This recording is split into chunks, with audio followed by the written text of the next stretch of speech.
integral part. Other parts of our country are intact with us. It's on account of the proliferation of this glue called patriotism, which is something very sacred to us, which we have spread everywhere and brought the country together. We have played a vital role in the nation building on account of this. And it is not only the people who are serving, even people when they retire. We got almost 25 lakh today ex-servicemen.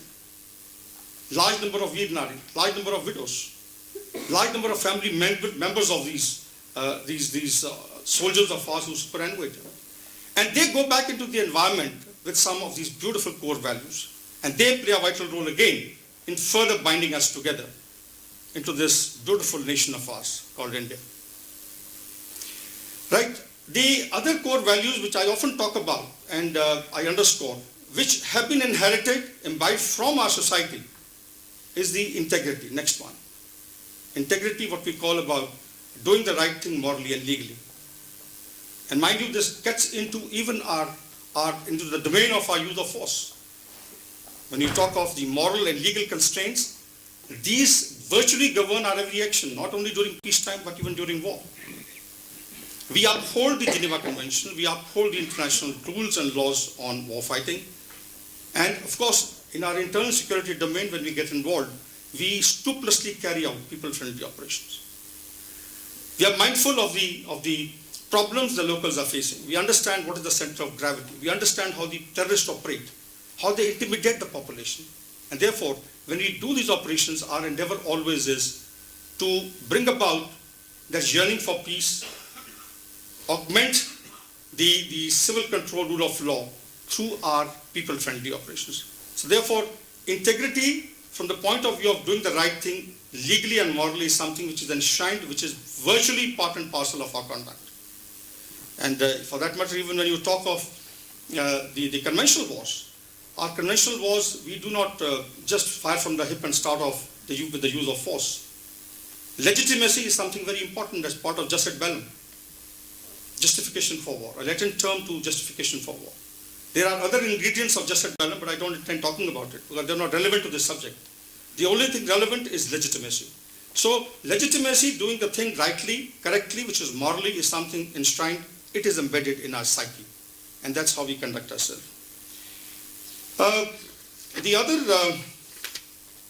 core value which we champion is the core value of secularism. And I think we take great pride in this particular fact. You will find that as enshrined in Article 25 of the Constitution, which enables or which gives freedom to every citizen of our country to follow any religion of choice, to profess, to preach, to propagate any religion. The Indian Army does that. And I have talked about this earlier a number of times. I'm glad the audience is essentially that of the army officers and their spouses and perhaps their siblings as well. I need not qualify as to how exactly we go about upholding this core value. But let me assure you that in the Indian Army, this is one profession, one organization, where the religion of the troops is the religion of the officer. If there's an officer, a Sikh, if he's commanding a Muslim company, he is a Muslim. He respects all the traditions. He goes to the mosque. He prays 5 times along with the soldiers. And same is the case. There may be a South Indian who's in a Sikh unit. He inherits the culture of that particular unit. The strength lies in the Indian Army, ladies and gentlemen, by the virtue of respect, which again is a core value. And respect is treating others the way they are supposed to be treated. Indian Army, that respect, it translates into respecting the people. It translates into respecting the customs and traditions of our troops, who are from various parts, as I said earlier, a melting pot comprising everybody. And the beauty lies in being sensitive to the aspirations of every soldier. And that's what a commander is always told.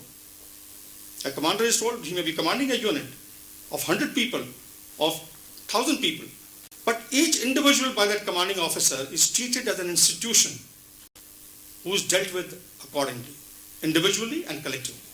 And that's the kind of leadership which is required in this armed forces, especially in our army, which operates in very, very difficult areas. And it's not easy, let me tell you, to lead from the front, to take people into virtually a barrage of bullets, which depicts a near certain death. But that's the kind of leadership your army has. This, of course, hinges on the core values which have been enshrined, which have been imbibed by the leaders of the army, by your army per se. The other, of course, the core values of truthfulness, honesty, always adopting the righteous path, having concern for the people wherever we operate. And ladies and gentlemen, let me just take a minute to tell you here about the people often talk about the human rights violations. Let me tell you, most of these things are exaggerated. Out of the total number of the human rights violations, alleged human rights violations that have been projected, there are just about 3.5% which come out as the ones where action has got to be taken. And you are fully aware of the Marshall case where clear directions have been given. There are officers, JCs and men who are being taken to task. There is zero tolerance as far as the human rights violations are concerned. Because we believe that unless the Indian Army upholds those core values of the nation, unless we uphold the societal values, we cannot be accountable, a potent, a responsible, responsive instrument of national power. I would not like to go beyond this. I think in the half an hour that I have, I'll be too glad to take on any more questions. And I only wish, of course, the Vision Initiatives, Private Limited, all the very best in times to come. I think it's a very noble initiative they have started off with. There's a lot I can speak on, but I think it would be better if I get into the interactive process. It would be much better. So please feel free to ask me any questions. Also, let me clarify that I have a press conference on the 13th. So this is something which is really bothering you. I request you to come down to the Manekshaw Center. It is one of these events which takes place on the Army Day. Since 14th is a holiday, we got this on the 13th. I would welcome any one of you over there to come and ask me any question. But anything pertaining to the subject over here, you're welcome to ask me. It will be a pleasure to take on any questions. So my name is Pramod Rao. I heard you speak now and you said you're a die-hard optimist. I had a question for you. Does the corruption in the country by any way disturb you, because you said every Indian soldier is willing to sacrifice his life? Does it by any way motivate the Indian soldiers when they see what happens in the country around, what's happening as far as corruption is concerned? I just told you about integrity, doing the right thing morally and legally.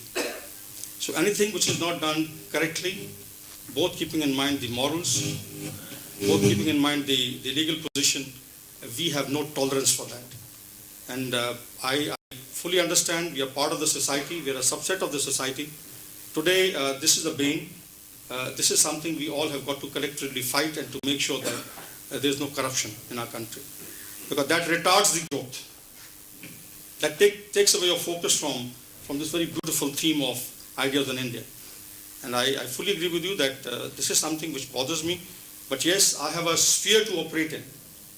I'm a military man. I restrict to ensuring there is no corruption in the army. But as I said earlier, ensuring a zero kind of a scene is very difficult. Being a subset of the society, we are an extension of society. It's very, very difficult to hermetically seal the psyche of every soldier. He goes home, he picks up a lot of things, he sees how the other people are operating.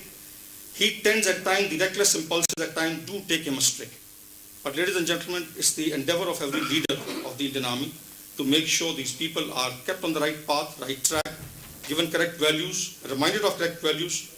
And that is where the religious, when I talked of the religion, our sanctum sanctorums, which comprise all the religions, this is where the moral, the ethics are something which are highlighted on virtually regular basis to the troops. But I agree with you, this is a retarding factor and this has got to be dealt with together. We've got to put our act together, all of us in unison, and make sure there is zero corruption in our country. Yes, please. Sir, the Prime Minister has an idea. He has not ruled out visiting Pakistan, provided the situation is normal or it's conducive. Do you believe the situation is conducive after what you've seen in this 1 year? And also, sir, just a few days ago, you took him to the war room, to the ops room, along with the National Security Advisor, Defense Minister, and your two colleagues in the other two services. Can you tell us, give us a flavor of what happened? Can you please introduce yourself once again? And, So I work which, for Times. which organization you represent? I work for Times now. I think I'm going to invite Arnav for lunch afterwards, maybe. And have a word That's with all right, sir. You still have to answer my Yeah. question. Your second question, okay, that's my friend. I see. I'm sorry, not wearing my specs. Grant me, a senior citizen at this point of time, not wearing specs. But the second part of it, let me tell you, there are certain things which the code of conduct. I'm a serving chief. I'm not retired. There is Official Secret Act which has got to be upheld and respected. You'll pardon me, I cannot share certain things with you. These are ongoing interactions that take place. It's important for the Chief of the Army Staff to keep the national polity informed of various initiatives, what's going on, our perception on security, an analysis of the threat perception. And so from that point of view, I don't think it will be right for me to share this, but let me tell you, the endeavor of all these meetings essentially is to carry out a SWOT analysis, the strengths, weaknesses, opportunities, the threats which are there, and put across certain suggestions. And that's what was done. And but I don't think, pardon me please, I'll not be able to share with you what we did.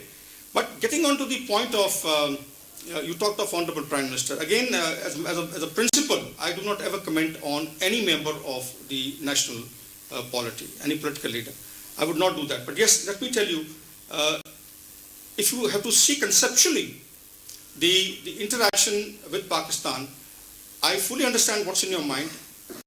Yes, it's been a challenging year after a very long time, after November 2003 when we had ceasefire coming into place. It is after a very, very long time that we had the ceasefire being activated once again by Pakistan. And we retaliated in equal measure, if not more. Let me show you this as well.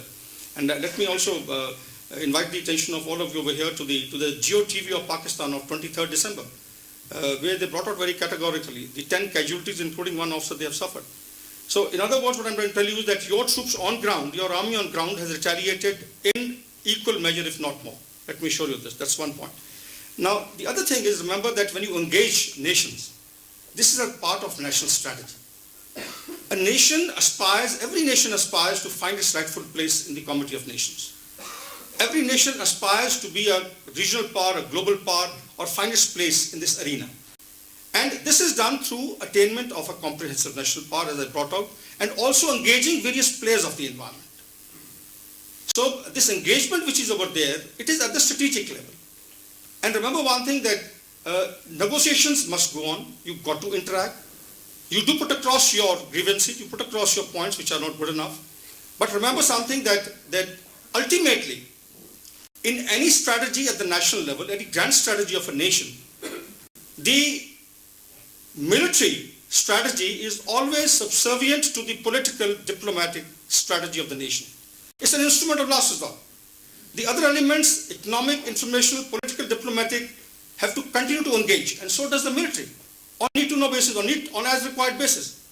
But the point is, you cannot have military dictating the national strategy in any democracy. This has to be understood. And let me tell you, we have a place. I would not like to comment on what is being done at the political level. Those are the initiatives by the leaders, political leaders. They understand national strategy better. But as a chief, I feel that when I engage, I want to engage with certain degree of caution, keeping in mind the historical perspective, and to make sure we engage from a position of strength. No, Chaudhary, I didn't know. I couldn't spot you. I'm sorry. It was not wearing specs. But he's again a very old colleague. Yes, please. Morning, sir. I'm Mukesh Anand. I'm son of Colonel Anand. IC 267. Wonderful. A great pleasure, sir.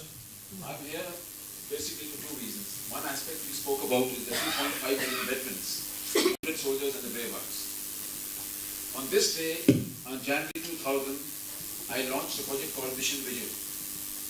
And today, after meeting Maruf and Jan Sharma and all of you, I have sent you a letter which will reach you on Monday. The promise is that in the next 10 years, we want to settle all the 25,000 wounded soldiers.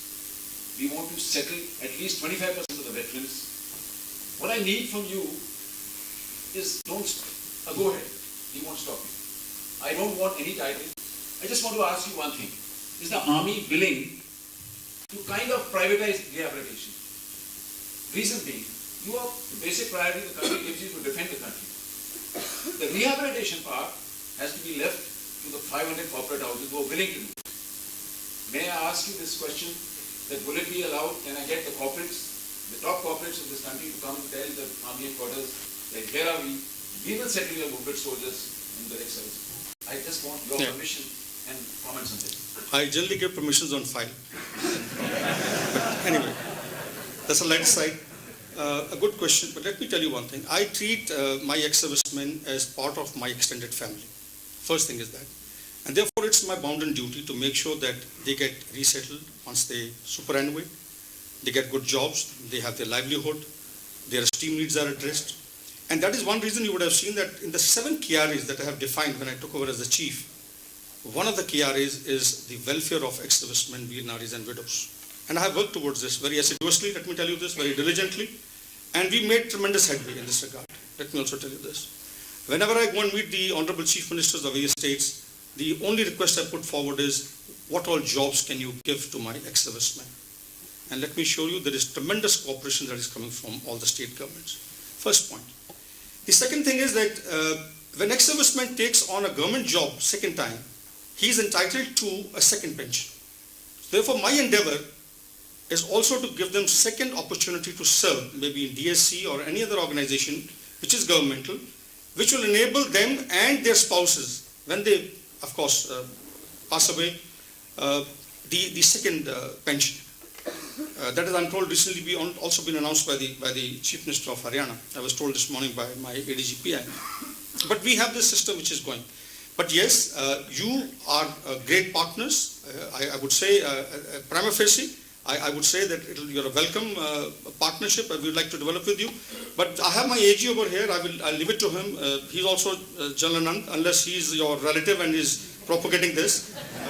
You know, this Anand fraternity, I hope it's not the initiative of the Anand fraternity, but he's over here, he'll give you the path, show you the path, but I shall take a very conscious decision based on analysis and merit of the case. Because we have large number of agencies, we have our own organization, our own mechanisms to make sure these interests are safeguarded. Yes, please. Please do that, but it may not reach my desk. It will be analyzed, yeah. Last question.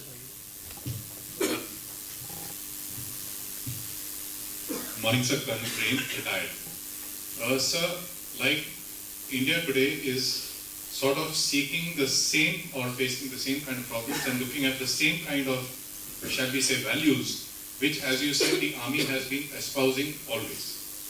Now, I run a company of very young people. Whilst whenever the army comes out, they look at it and they understand that this is something which is to be sort of emulated. They do not really know how. Is there any sort of, like Israel, for example, has this big advantage where everybody goes through that formal process and learns those values. In the absence of that, is there something which the army can do, sir?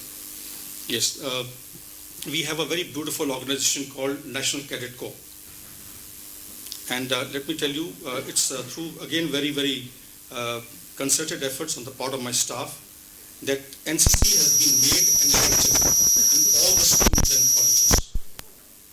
And therefore, the time spent by children during NCC will be giving them additional points. This has to be understood. And I think we got to further enhance the scope of NCC. NCC, again, virtually the bedrock of NCC, I would say, is again those same core values as the Indian Army. Because it is officered by the officers from the three services, Army, Navy, Air Force. The DG NCC is always from the Army, a Lieutenant General. So those core values get passed on to the environment, but I also laud your efforts, which you're undertaking on your own, to bring about this awareness and pass on those core values to the children. Well, if you wish to perhaps discuss this issue, I would do anything for nation building. But of course, nation building, I have an arena to operate in. I have rules to be followed, and we can see how much we can achieve in this regard. But yes, your initiative is very, very noble and would like to further your agenda in whatever we can. And I hope you're not another game. No. Pray. Thank you very much, ladies and gentlemen. Incidentally, it was a direction to come here from General Sudhir Sharma because he's been my co-commander. I was his division commander. I had no option but to say yes to him.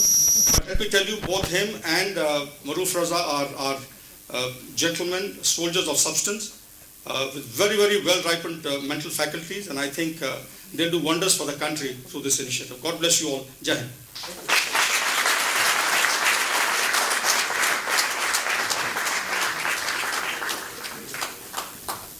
Gentlemen, we have a very short 10 minutes break. Outside, have some coffee and leave. Please join us again to hear Mr. Ahmed Swami. We'll seek your indulgence to guide us. Sir. Thank you very much. Pleasant. May I bother you?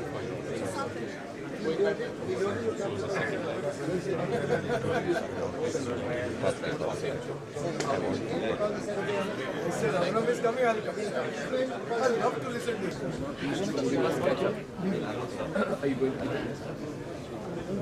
Manu, I'd like to make a little documentary on the event, sir, so we'll just... yes. Mike.